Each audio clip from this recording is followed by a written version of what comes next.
അതല്ല ഇപ്പം ഒത്തിരി കമന്റ് ഞാൻ ഇവിടെ പറഞ്ഞിട്ടുണ്ട്. അതിൽ വന്നൊരു മറ്റൊരു കമന്റ് ആണ് ദാസേട്ടൻ ഒരു പെണ്ണ് പിടിയതാണ് നീ ഇതെന്തിനുള്ള പുറപ്പാടാ എന്നുള്ളൊരു വേർഡ് യൂസ് ചെയ്തിട്ടുണ്ട്. ശരിക്കും അങ്ങനത്തെ ഒരു കമന്റ് എനിക്ക് തോന്നുന്നു. അങ്ങനെയാണോ? ഇനി കിട്ടണത് നീ മേടിച്ചോ? ഇതുപോലത്തെ ചോദ്യം ചോദിക്കാനാണോ നിങ്ങൾ എന്നോട് വിളിച്ചു വരുത്തിയത്? അല്ല, ഞാൻ ചോദിച്ചതല്ല ശരിക്കും. ഇതുപോലത്തെ ചോദ്യം ചോദിക്കാനാണ് നിങ്ങൾ എന്നെ വിളിച്ചു വരുത്തിയത് ഇവിടെ?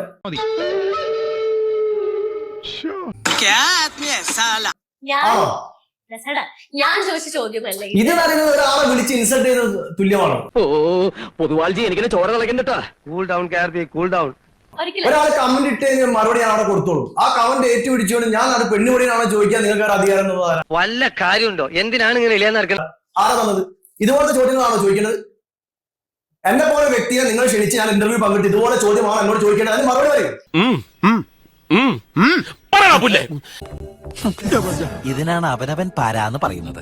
നിങ്ങൾ റിപ്പീറ്റ് ചെയ്ത് ചോദിക്കേണ്ട ആവശ്യം എന്താ? നിങ്ങൾക്ക് സംശയമുണ്ടോ ഞാൻ പെണ്ണുപടിയാണെന്ന്? ആണോ? സംശയമുണ്ടോ? എന്താ തനിക്ക് പെണ്ണാണെന്ന് സംശയമുണ്ടോ?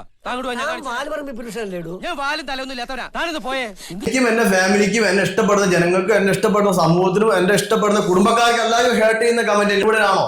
അല്ല. ഞാൻ എന്തൊരു നീചനാണ്. പാവോടവൻ ചോദിച്ചോടനെ തന്ന് അവനിങ്ങനെ പേടിപ്പിക്കണ്ടായിരുന്നു. കുറെ ആൾക്കാർ റീൽസ് ചെയ്യുന്ന ആളാ സ്ത്രീകളോടെ. അത് ആ ഒരു 20 മിനിറ്റ് 30 മിനിറ്റ് 60 മിനിറ്റ് ചെയ്യുന്ന റീൽസ് കണ്ട് സീരീസ് നോക്കി ഇയാളെ പെണ്ണുപിടി പറയാൻ പറ്റും? അത് ഏത് അടിസ്ഥാനത്തിലാണ് പറയുന്നത്? എന്റെ കൂടെ സ്ഥിരമായിട്ട് കുറെ കാലമായി ജോലി ചെയ്യുന്ന ആൾ, എന്റെ കൂടെ വർക്ക് ചെയ്ത ഒരാൾ പറയണേ അയാളൊരു പെണ്ണുപിടിയാണെന്ന് പറഞ്ഞാൽ വിശ്വസിക്കാം. എന്റെ വീഡിയോസിൽ കൂടെ മാത്രം എന്നെ കാണുന്ന ഏതൊരാൾ പറയാണ് ഇയാളൊരു പെണ്ണുപിടിയാണ്. അതിനെന്താ അടിസ്ഥാനമുള്ളത്? അത് ഊന്നി ചോദിക്കുന്ന സ്വഭാവമല്ലേ നിങ്ങളിവിടെ കാണിച്ചത്? എന്നോട്